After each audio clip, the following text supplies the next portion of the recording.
El micrófono crujió como un trueno en la quietud de la catedral de San Pedro, y de repente mi voz, esa voz que había enterrado bajo capas de silencio y sidra asturiana, inundó el aire cargado de incienso y promesas rotas.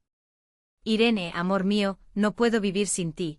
Gijón sin nosotras es solo lluvia y niebla, un puerto vacío donde los barcos nunca regresan. Las palabras, grabadas en una noche de confidencias robadas hace 3 años, resonaron contra las piedras centenarias, y vi como el rostro de Irene se descompuso como un acantilado azotado por la marea, sus ojos, esos ojos del color del mar en tormenta, clavados en mí desde el altar. En ese instante supe que la boda que habíamos fingido ignorar durante meses acababa de convertirse en un naufragio, y yo, Blanca, la dama de honor invitada por piedad o por crueldad, era el faro que había encendido la hoguera. No sé cómo empezó todo esto, o mejor dicho, sí lo sé, pero el recuerdo duele como las espinas de los castaños en el Parque Isabel la Católica, donde solíamos caminar de la mano en las tardes de otoño, cuando Gijón era solo nuestro. Yo tenía 25 años entonces, recién llegada de Oviedo para estudiar arquitectura en la Universidad Laboral, con el cabello revuelto por el viento del Cantábrico y un corazón que latía al ritmo de las olas rompiendo en la playa de San Lorenzo.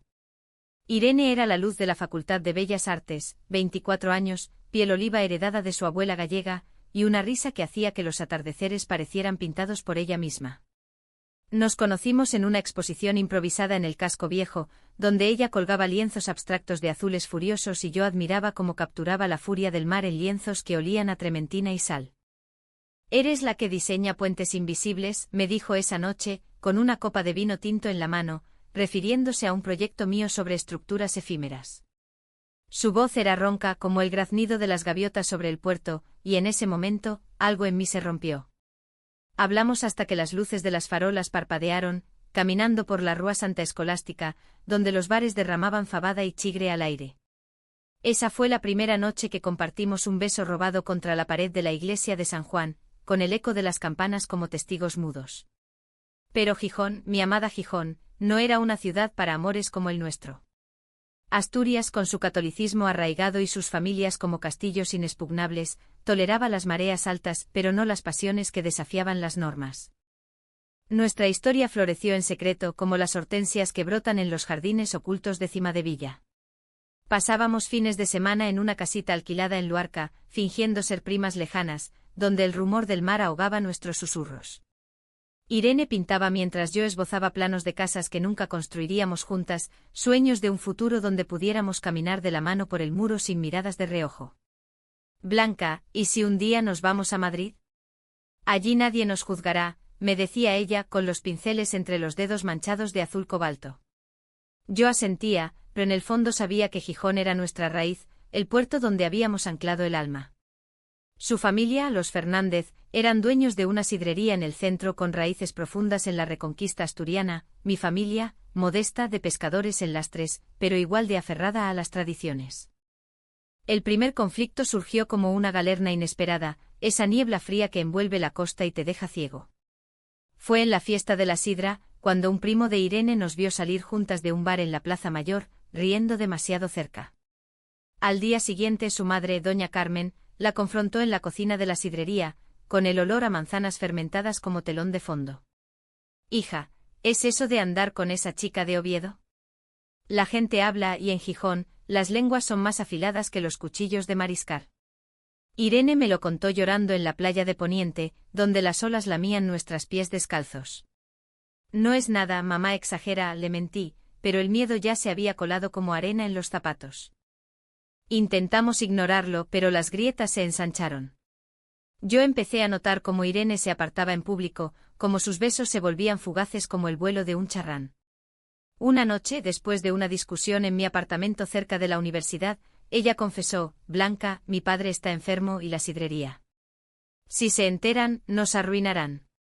No puedo ser la escándalo de la familia». Sus palabras fueron un puñal, no por el rechazo, sino por el peso de lo que cargaba sola. Yo, con mi orgullo de arquitecta soñadora, le respondí: «¿Entonces qué somos? ¿Un secreto que se pudre en el armario como las manzanas caídas?».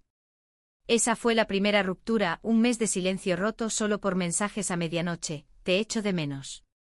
Perdóname». Nos reconciliamos en las Navidades, bajo la lluvia de luces en la calle Pelayo, donde el Belén viviente recordaba que incluso en Belén hubo milagros imposibles. Pero el destino, caprichoso como el viento de levante, tenía otros planes.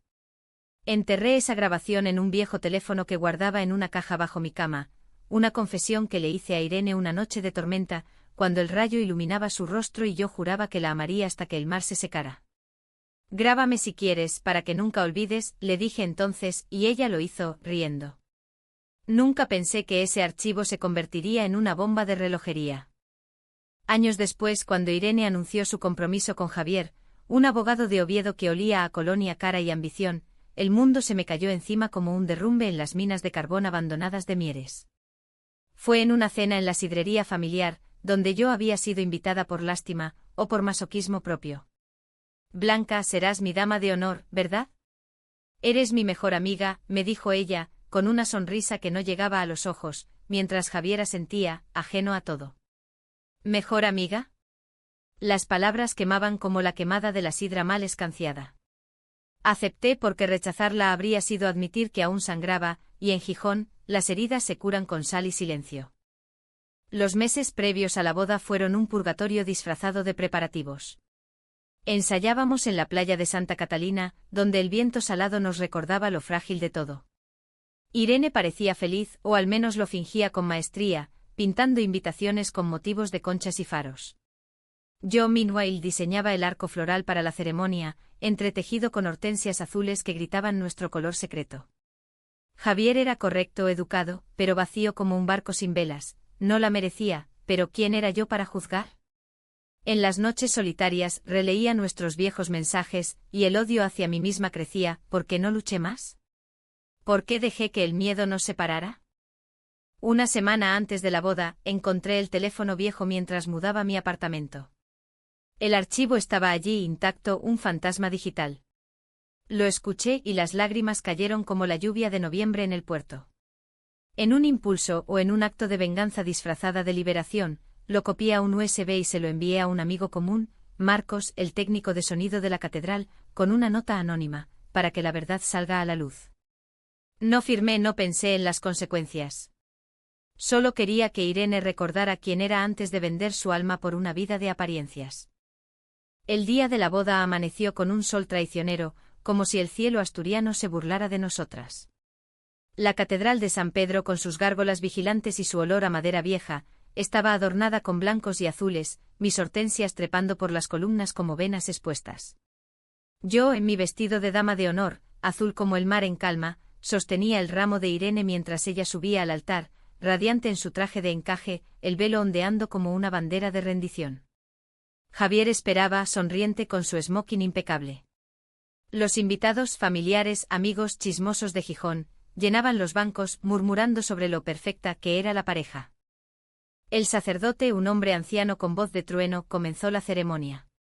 Queridos hermanos, nos reunimos hoy para unir en santo matrimonio. Sus palabras se perdieron cuando el sistema de sonido falló, o eso creímos. En su lugar surgió mi voz, clara y rota: Irene, amor mío. El silencio fue absoluto como el antes de una ola gigante. Irene se giró hacia mí, su rostro una máscara de horror, y en ese momento supe que había traicionado no solo a ella, sino a nosotras mismas. El eco de mi confesión grabada reverberaba en las bóvedas de la catedral, y por un segundo eterno, el tiempo se detuvo como cuando el mar se retira antes del tsunami. Irene dejó caer el ramo, las hortensias azules rodando por el suelo de piedra como perlas de un collar roto, y sus ojos se clavaron en los míos con una mezcla de traición y súplica que me partió el alma en dos. Javier, pálido como un fantasma de las leyendas asturianas, se volvió hacia el altavoz, balbuceando: ¿qué demonios es esto?, mientras los invitados comenzaban a susurrar, un zumbido creciente como las abejas en los colmenares de la Sierra del Sueve. Yo estaba paralizada, el vestido de dama de honor pegándose a mi piel sudada, sintiendo como el peso de mi error me aplastaba contra las columnas frías. Marcos, desde la cabina de sonido, apareció en la puerta lateral con las manos alzadas en inocencia fingida, pero yo sabía que había pulsado play por curiosidad o por lealtad mal entendida. Lo siento, fue un error en el sistema, gritó, pero nadie le creyó. Doña Carmen, la madre de Irene, se levantó de su banco como una furia sana de los bosques celtas, su rosario tintineando: apaga eso ahora mismo. Esto es una abominación. Su voz cortó el aire y vi cómo Irene retrocedía, pisando su propio velo, como si quisiera desaparecer en las sombras de los confesionarios. La grabación continuó implacable. Recuerda aquella noche en Luarca, cuando el mar nos arrullaba y juramos que nada nos separaría. Eres mi puerto, mi tormenta, mi todo. Cada palabra era un latigazo, no solo para los presentes, sino para mí misma, porque al escucharla de nuevo, reviví el dolor de nuestra separación. Irene había llorado esa noche acurrucada en mis brazos, confesándome su miedo a la desaprobación familiar, a perder la sidrería que era el legado de su abuelo, un hombre que había luchado en la guerra civil por ideales que ahora parecían hipócritas. Blanca, si salimos del closet, nos echarán a la calle. Mi padre. No lo soportaría, me había dicho entonces, y yo, en mi juventud impulsiva, respondí con rabia: ¿entonces prefieres una vida de mentiras? Esa discusión nos había separado por meses, un abismo que solo el tiempo y la nostalgia habían intentado cerrar. Ahora, en la catedral, el sacerdote intentaba recuperar el control. Hijos míos, esto debe ser un malentendido. Oremos por la paz, pero Javier lo interrumpió arrancando el micrófono de su mano. ¿Malentendido? Esto es una puta traición. ¿Quién es esa voz? Blanca, ¿eres tú? Su mirada se posó en mí, y por primera vez vi en él no al hombre educado, sino al herido, al que había invertido en una ilusión que ahora se desmoronaba como las ruinas romanas de Veranes. Irene, temblando, se acercó a él susurrando: Javi, por favor, no es lo que piensas, pero él la apartó con gentileza brutal: no me toques. ¿Cuánto tiempo? ¿Desde cuándo? Los invitados eran un mar de rostros, tíos con bigotes de sidreros, primas con peinados de fiesta mayor, amigos de la universidad que sabían fragmentos de nuestra historia pero nunca la verdad completa. Mi propia familia, sentada en la tercera fila, me miraba con confusión. Mi madre, con su chal de lana de oveja asturina, se llevó la mano a la boca, recordando quizás las veces que me había visto llegar tarde a casa con el olor del mar y de Irene en la piel. Quise gritar que todo era un error, que la grabación era un eco del pasado, no una acusación presente, pero mi garganta se cerró como las conchas de percebes que recolectábamos en las rocas de la costa. Irene se giró hacia mí entonces, cruzando el altar en 3 pasos que parecieron una eternidad. Blanca, ¿por qué? ¿Por qué ahora? Susurró su aliento cálido contra mi oreja, oliendo a jazmín del ramo y a lágrimas contenidas. Sus manos, esas manos que habían trazado mis curvas en la oscuridad, agarraron mis brazos con fuerza, no de ira, sino de desesperación. Pensé que eras mi amiga. Que lo habías superado. Sus palabras dolieron más que cualquier puñetazo porque en ellas había verdad. Yo no lo había superado. Cada diseño que hacía, cada puente invisible que esbozaba, llevaba su firma en los márgenes, un amor que se negaba a desvanecerse como la niebla matutina. Intenté responder, pero el caos estalló. Javier tiró el micrófono al suelo, que rebotó con un clang metálico, y salió furioso por la puerta lateral, derribando una pila de misas antiguas. Doña Carmen se abalanzó sobre Irene, arrastrándola hacia el banco familiar. Ven aquí, hija. Esto es obra del diablo, dehesa. No terminó la frase, pero el veneno estaba allí, el mismo que había envenenado nuestra juventud. Yo seguí a Irene empujando entre los bancos, ignorando los flashes de los móviles que ya grababan el escándalo. Gijón mañana sería un hervidero de chismes en los mercados de El Natahoyo. Afuera, todas, ordenó el sacerdote, su rostro enrojecido bajo la sotana. Salimos a la plaza de la catedral, donde el sol de mediodía caía implacable, y el aire salado del cercano puerto nos recordaba que nada en la vida es estático. Irene se soltó de su madre y corrió hacia el muro, el paseo marítimo donde tantas veces habíamos compartido helados de tarta de queso en el verano. La seguí, mis tacones clavándose en el empedrado como anclas desesperadas. Irene, espera. No fui yo quien lo envió. Fue un error, un impulso estúpido, le grité alcanzándola junto a la estatua de Pelayo, el rey que fundó Asturias en la nada. Ella se detuvo jadeante, el maquillaje corrido como ríos negros por sus mejillas. Un error. Has destruido todo, Blanca. Mi vida, mi familia, mi... No dijo futuro, pero lo vi en sus ojos, el futuro que había construido con Javier, una jaula dorada de cenas en Oviedo y veranos en las playas de Rodiles, donde podría fingir ser la esposa perfecta sin el peso de la verdad. Tú sabías lo que esto significaba para mí. Sabías que me casaba para encajar. Lágrimas rodaban ahora libremente y extendí la mano para secarlas, pero ella retrocedió como si mi toque quemara. ¿Encajar? ¿En qué, Irene? ¿En una vida que te asfixia como la marea alta en la ría de Avilés? Te amo, siempre te he amado.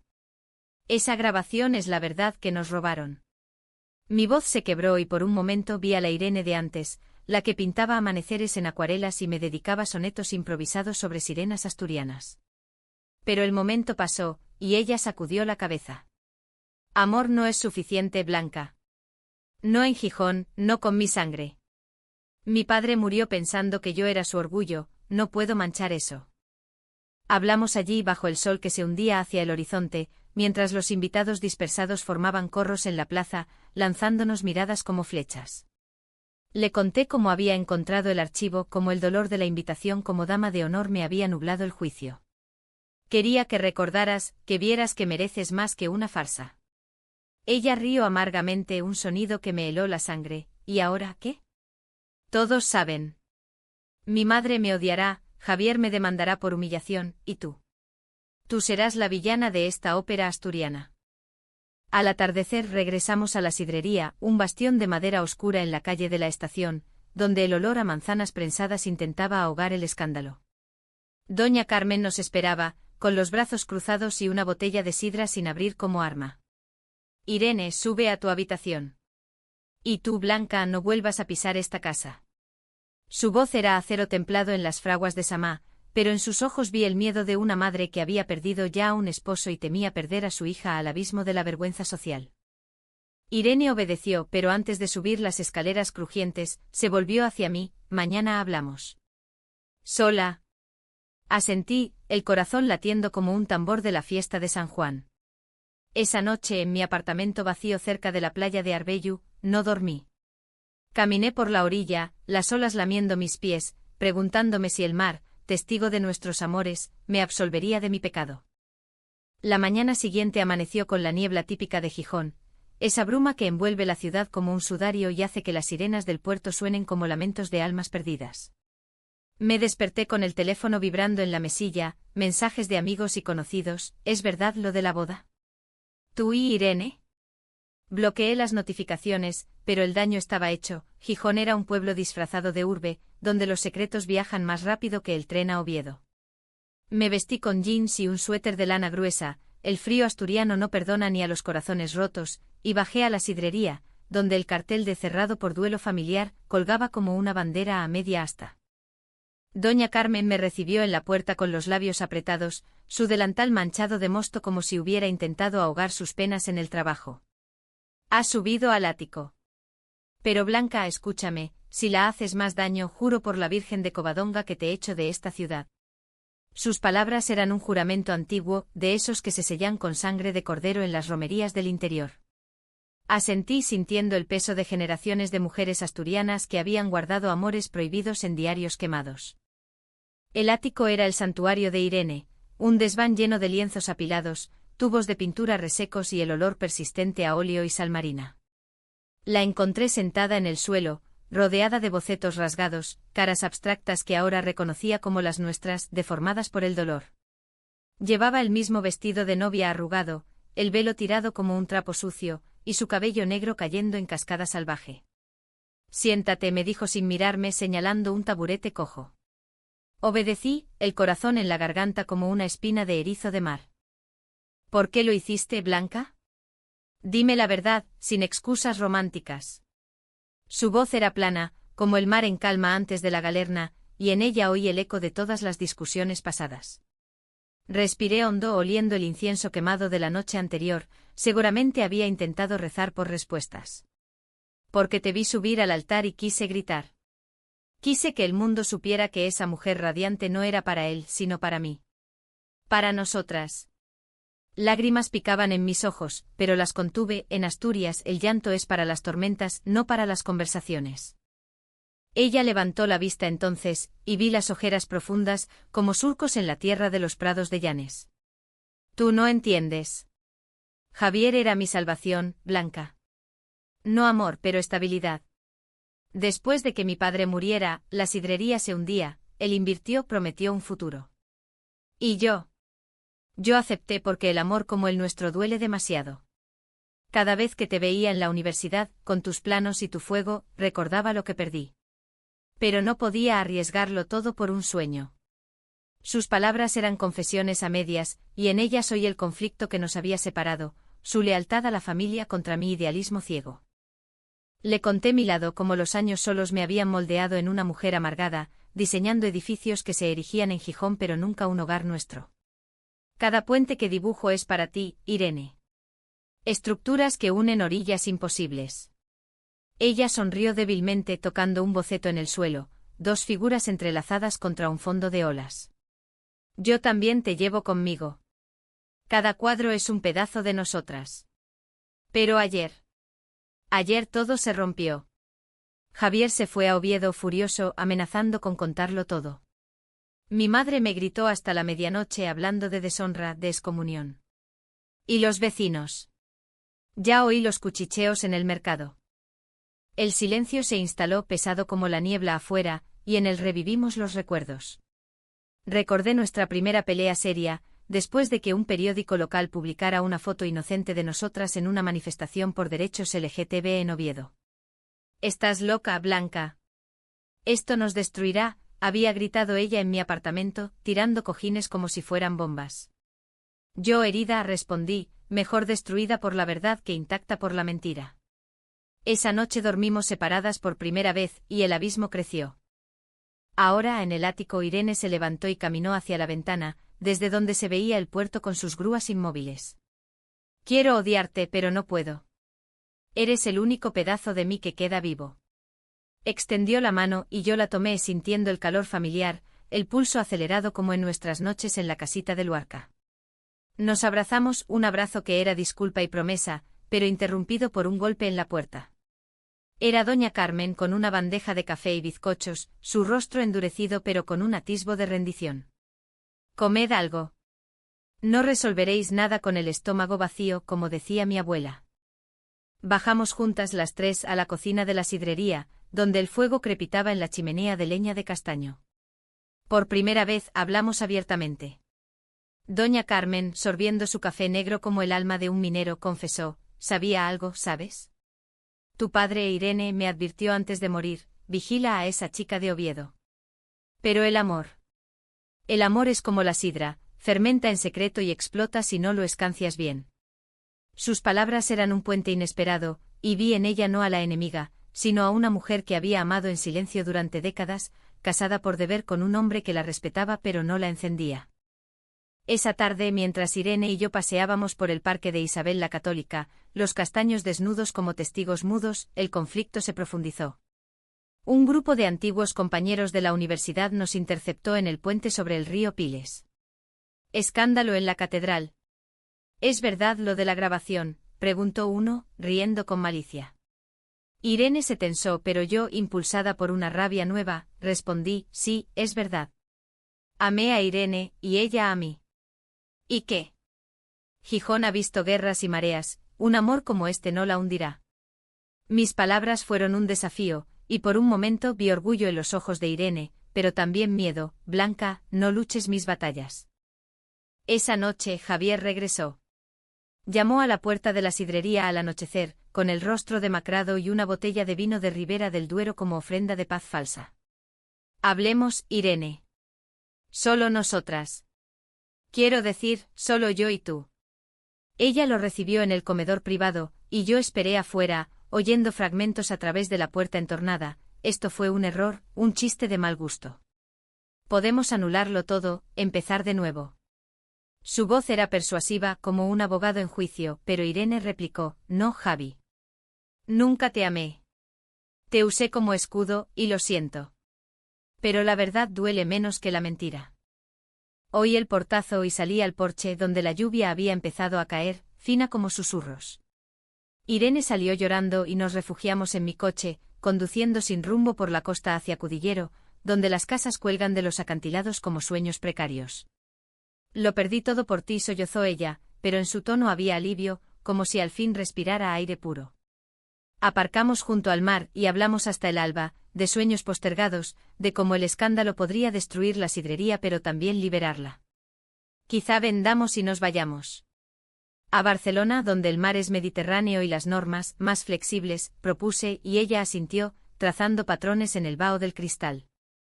Pero el clímax llegó 2 días después en la Feria de Muestras de Gijón, donde la ciudad fingía normalidad con stands de queso Cabrales y sidra. Doña Carmen organizaba un evento en la sidrería para salvar las apariencias, invitando a proveedores y vecinos. Irene y yo ayudábamos, un dúo tenso pero unido, cuando un periodista local, un tipo con bigote de armador, irrumpió con un micrófono, comentarios sobre el escándalo nupcial. ¿La boda destruida por una grabación lésbica? La pregunta fue un trueno, y la multitud se giró. Doña Carmen palideció, pero Irene, sorprendiéndome, tomó el micrófono. Sí, fue una grabación de amor verdadero. Y no me arrepiento. Mi vida es mía, no un espectáculo para vuestras lenguas. El silencio fue ensordecedor, roto por aplausos dispersos, jóvenes, aliados silenciosos. Pero el periodista no cejó. ¿Y tú, Blanca, arrepentida de sabotear? Mi respuesta fue instintiva, no sabotaje sino verdad. En Gijón, merecemos amores sin cadenas. El revuelo fue inmediato, redes sociales ardieron, y por primera vez vi esperanza en el caos. La resaca de la feria fue como la de una noche de culas en el Chigre, amarga, con promesas de cambio flotando en el aire viciado. Gijón bullía con el escándalo, en los cafés de la plaza del Marqués de Clark, las conversaciones giraban en torno a la novia y su dama secreta, y hasta el periódico local, El Comercio, publicó un artículo titulado Amor en las olas, ¿escándalo o liberación en la Asturias del siglo XXI? Irene y yo nos convertimos en protagonistas involuntarias, un dúo que caminaba por las calles con cabezas altas pero corazones a la intemperie, como las gaviotas expuestas al viento. Doña Carmen, sorprendentemente, no nos echó. En cambio, nos convocó a una cena familiar en la sidrería, con fabada humeante y un pote asturiano que olía a recuerdos de infancia. Su esposo, el segundo, un viudo amable de Langreo, presidía la mesa, y por primera vez hablamos sin filtros. Hijas, he vivido lo suficiente para saber que el amor no elige banderas, dijo ella, sirviendo sidra con mano temblorosa. Tu padre, Irene, me confesó en su lecho de muerte que él también tuvo un secreto, un compañero de trincheras en la guerra, un amor de juventud enterrado con las balas. La revelación cayó como una piedra en el río Nalón, y vi cómo Irene se suavizaba, entendiendo que las cadenas familiares eran más frágiles de lo que creíamos. Pero no todo fue reconciliación. Javier regresó una semana después, no con rabia, sino con un ultimátum envuelto en papeles legales, demandaría por difamación, alegando que la grabación era un montaje para humillarlo. Puedes tenerla, Blanca, pero pagaré caro este circo, me dijo en una cafetería del puerto, sus ojos inyectados en bilis. Irene intervino, firme como el faro de Cabo Mayor. No, Javi. Firma el divorcio y vete. No te debo nada más que libertad. Él se fue derrotado, y en su partida oí el eco de todas las batallas perdidas por orgullo masculino en esta tierra de reinas guerreras. El verdadero clímax, sin embargo, fue interno, una noche de tormenta en mi apartamento cuando el Cantábrico rugía como un dragón herido. Irene llegó empapada, con un lienzo bajo el brazo, un autorretrato nuestro, 2 siluetas entrelazadas contra un Gijón tormentoso. Lo pinté anoche. Es nuestra historia, dijo, y en sus ojos vi la decisión difícil, quedarse o huir. Hablamos hasta el amanecer, desenterrando entendidos profundos. Te traicioné al aceptar la boda, confesó ella. Y yo te traicioné con la grabación, respondí. El perdón no fue fácil, fue como esculpir piedra caliza, capa a capa, revelando la forma debajo. Decidimos quedarnos en Gijón, no por cobardía, sino por amor a la ciudad que nos había forjado. Vendimos parte de la sidrería a un inversor progresista, un madrileño que prometió un rincón LGTB en el menú de eventos, y usamos el dinero para abrir un taller compartido, yo diseñando espacios inclusivos, ella pintando murales que celebraban amores invisibles. El primer proyecto fue un puente peatonal sobre el río con grabados de parejas anónimas en las barandillas, un símbolo de uniones que resisten las corrientes. No todo fue idílico. Hubo noches en que el peso de las miradas nos aplastaba, como en la Semana Santa, cuando las procesiones recordaban pecados expiados. Una prima de Irene nos escupió pecadoras en la Plaza Mayor, y doña Carmen, en un acto de redención, la confrontó: el pecado es el silencio, no el amor. Poco a poco aliados surgieron, Marcos, el técnico, se convirtió en nuestro defensor digital, borrando rumores y amplificando voces queer en Asturias. 6 meses después, en una ceremonia discreta en la playa de San Lorenzo, bajo el sol de julio, con el mar como sacerdote, intercambiamos votos no legales, pero eternos. Blanca, eres mi marea, mi calma, mi todo, dijo Irene, con un anillo de concha asturiana en el dedo. Yo respondí, Irene, contigo Gijón es hogar, no cárcel. Nuestras familias, menguadas pero presentes, aplaudieron, y en ese momento el Cantábrico pareció susurrar aprobación. Hoy, 2 años después, camino por el muro con ella, mano en mano, sin miedos. La grabación que destruyó una boda falsa nos salvó, revelando que el verdadero drama no era el escándalo, sino el silencio. En Gijón, donde las olas rompen y reconstruyen, aprendimos que el amor, como la sidra, mejora con el tiempo y la verdad. Y aunque las tormentas vuelvan, las enfrentaremos juntas, 2 mujeres asturianas que eligieron el faro sobre la niebla.